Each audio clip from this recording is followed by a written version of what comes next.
Dulu pocket kamera kayak gini tuh pernah populer banget ya. Dan dia jadi kayak perangkat wajib buat kalian yang suka fotografi instan, cepet, satu nggak perlu setting lensa dan lain sebagainya. Tapi seiring moncernya kamera DSLR dan mirrorless, kamera pocket gini mulai tenggelam. Tapi saat ini udah mulai hype lagi, udah mulai naik lagi karena fitur-fitur dari pocket kamera itu udah lumayan mumpuni, baik untuk pemula maupun arah semi profesional. Harganya juga gak jauh beda kayak dulu harga perangkat digital kamera kayak gini. Nah, selamat datang di channel Smart Choice Indonesia. Di video kali ini kita bakal ngasih kalian 5 rekomendasi Digicam alias pocket kamera dengan budget harga itu 2 sampai dengan 3 jutaan dengan kualitas yang patut kalian pertimbangkan.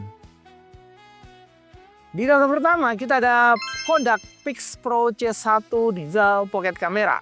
Nah, kalau kalian baru mau masuk ke dunia Digicam alias pocket kamera tanpa harus ngeluarin banyak budget, Kodak Pix Pro C1 kayak pintu gerbang paling bersahabat. Pertama kali pegang, kalian bakal ngerasa dimensinya itu compact banget, ringan di tangan, mudah banget buat masuk kantong, dan bikin Kodak C1 ini nyaman buat dipakai sehari-hari dari ngopi di kafe sampai jalan-jalan sore. Yang menarik dari kamera ini adalah layar 2,8 inch yang bisa kalian tekuk alias bisa lipat 180 derajat. Ini merupakan fitur priceless buat yang doyan selfie atau bikin vlog singkat. Layar flip gini bikin framing jadi intuitif tanpa perlu nebak-nebak posisi objek. Sensornya dia udah pakai 13 megapiksel dengan lensa 26 mm dengan aperture 2,0, memang bukan spek buat profesional, tapi buat sosial media udah bagus banget. Apalagi tone kamera dari sebuah pocket kamera itu punya ciri khas yang unik banget. Warna natural, detail yang cukup untuk sekedar post di Instagram, TikTok, atau Reels. Kekurangannya, zoom optik belum tersedia. Jadi kalau kalian pengen foto objek jauh, harus ngedekat secara fisik. Tapi buat konten harian, selfie, dan gambar lifestyle yang vibe-nya itu chill, C1 tetap juara lah di kelasnya. Harganya 2,5 jutaan saat video ini kita rilis. Di daftar kedua, kita ada Kodak Pix Pro FZ55. Naik sedikit di harga, Kodak Pix Pro FZ55 langsung nunjukin dirinya sebagai kamera yang bisa buat apa aja. Desainnya tetap saku friendly alias digital pocket kameranya itu nggak ketinggal ya. Tapi fitur-fiturnya lebih matang dibandingkan versi C1-nya. Sensor 16 megapiksel plus lensa wide 28 mm, ada juga 5 kali optical zoom, jadi pakai yang pas buat kalian yang pengen fleksibilitas lebih tanpa ribet ganti gear. Zoom 5 kali ini penting banget kalau kalian sering jepret pemandangan, bangunan, atau momen yang agak jauh. Dan FZ55 juga dibekali berbagai mode potret yang bikin kalian bisa eksplorasi dari style atau gaya foto kalian. Dari gaya foto landscape sampai portrait casual, itu oke banget. Baterai rechargeable-nya juga bikin penggunaan sehari-hari bakalan lebih nyaman, nggak perlu repot beli baterai terus, tinggal kalian cas saja. Kualitas foto di kondisi low light itu cukup tajam, warnanya lebih natural dan noise-nya terkontrol dengan baik. FZ55 cocok banget buat kalian yang pengen kamera set and go, dan buat kalian yang suka traveling, dokumentasi event kecil, atau sekedar mengabadikan momen harian tanpa harus mikir setting manual yang ribet. Harganya 2,8 jutaan saat video ini kita rilis.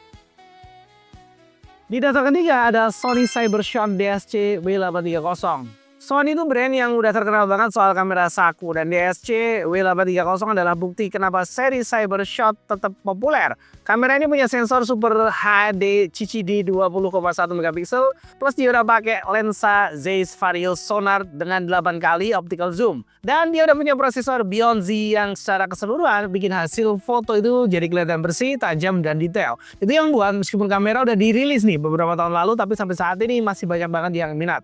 Satu yang bikin W830 bagus banget buat pemula, optical steady shot-nya. Ini fitur yang ngebantu banget mengurangi blur pas motret tanpa tripod, apalagi kalau kalian suka jalan sambil motret. Mode otomatisnya juga bisa diandelin, tinggal bidik, tekan shutter, dan hasilnya itu konsisten bagus di banyak kondisi. Kamera ini nggak punya banyak fitur futuristik kayak mirrorless, tapi simplicity-nya alias kesederhanaannya justru jadi nilai plus buat pengguna yang pengen foto berkualitas tanpa belajar kurva teknis yang lumayan bikin pusing. Cocok banget buat dokumentasi liburan, keluarga, atau gaya street fotografi, atau buat kalian sering nongkrong di kafe, foto di jalan tuh oke banget. Harganya 3 jutaan atau 2,999 jutaan saat video ini kita rilis.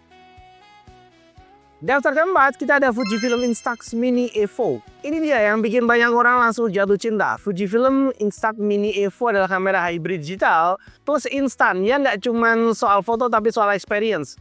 Kalian bisa motret seperti kamera digital biasa, scroll di layar 3 inch, pilih foto terbaik, baru cetak ke Instax Mini Film. Gaya old school tapi tetap modern. Yang bikin Evo seru itu ada 10 efek lensa plus 10 efek film yang bisa kalian kombinasikan sesuka hati lewat dial yang feel-nya itu analog banget. Ada makro mode buat foto detail, selfie mirror buat self moment, dan konektivitas Bluetooth buat ekspor gambar ke smartphone kalian. Artinya, kalian nggak cuma bikin foto estetik, kalian juga bisa kurasi tampilan visualnya sesuka hati.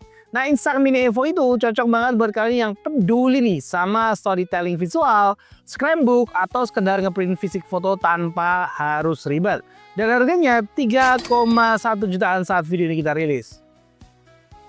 Di dasar keempat, kita ada Yashica CT200. Pocket camera yang satu ini hadir dengan kekuatan lebih fotografi gear. 10 kali optical zoom adalah highlight terbesar di sini. Kalian bisa masuk ke objek jauh tanpa harus mendekat secara fisik, yang jarang ditemui di kelas harga ini. Walaupun sensor efektifnya itu cuma 13 megapiksel, CT200 punya opsi rekam video sampai resolusi 5K yang bikin outputnya tetap relevan buat konten modern.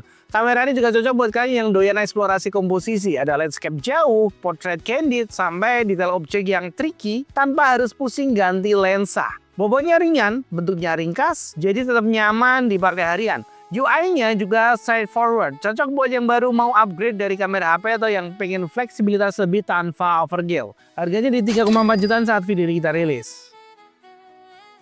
Urutan murah ke mahal gak melulu bicara soal harga, tapi soal prioritas kebutuhan. Mau kamera estetik buat konten, digicam simple buat travel, atau yang zoomnya fleksibel, semua ada di rentang 2-3 jutaan. Terima kasih buat yang udah nonton video ini sampai selesai. Sampai jumpa di next video dari Smart Choice Indonesia.